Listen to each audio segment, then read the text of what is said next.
चाहिँ नयाँ रुल के आएको छ भन्दाखेरि यो एनआइडी यस्तो खालको एनआइडी चाहिँ तपाईँले डाउनलोड गरेर चाहिँ तपाईँले देखाउन सक्नुहुन्छ।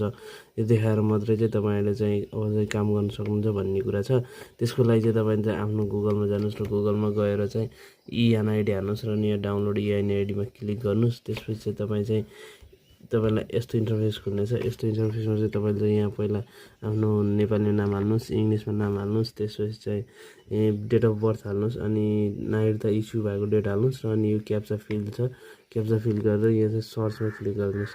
सर्चमा क्लिक गरिसकेपछि चाहिँ तपाईँले चाहिँ कस्तो इन्टरफेस आउँछ भन्दाखेरि सर्चमा क्लिक गरिसकेपछि तपाईँको चाहिँ यस्तो इन्टरफेस आउँछ होइन। तपाईँले यस्तो इन्टरफेसमा चाहिँ यहाँ तल चाहिँ कार्ड डाउनलोड गर्नुहोस् भनेर चाहिँ आउँछ। नेपालीमा पनि चाहिँ इङ्ग्लिसमा चाहिँ डाउनलोड यो कार्ड भनेर आउँछ। त्यसपछि चाहिँ तपाईँले यहाँ चाहिँ अब त्यहाँ दुइटै हाल्नु भयो भने यहाँ त्यस्तो केही पनि आउँदैन।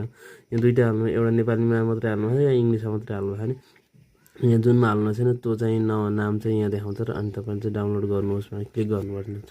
जानुहोस् र तपाईँको चाहिँ यस्तो खुल्छ। तपाईँको मोबाइलमा नि यस्तो खुल्छ पासवर्ड खोलिसकेपछि चाहिँ, र अनि ल्यापटपमा नि यस्तै खुल्छ। त्यसपछि चाहिँ तपाईँले के भनेको छ भन्दा अगाडिको 4वटा क्यापिटल लेटर, तपाईँको नामको 4वटा क्यापिटल लेटर र जन्ममितिको विक्रम सम्वतको जन्ममितिको YSUNI, अनि चाहिँ आफ्नो जस्तै यसको नाम चाहिँ जस्तै मेरो नाम जगदीश भयो भने चाहिँ जगदीश, अनि चाहिँ मेरो पछाडिको बर्थ डेटको जति हुन्छ त्यति चाहिँ यहाँ चाहिँ JAGA हुन्छ। त्यसपछि चाहिँ यहाँ चाहिँ पछाडि चाहिँ कति हुन्छ भन्ने चाहिँ त्यहाँ देखाउँछ।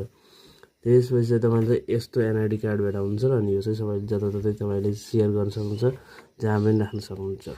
ओके, यही थियो। अरू केही जान्न चाहनुहुन्छ या यस्तै तपाईँले मैले निकालिदिउँ भन्ने कुरा गर्नुहुन्छ भने मलाई तपाईँले सम्पर्क गर्न सक्नुहुन्छ, म निकालिदिन्छु।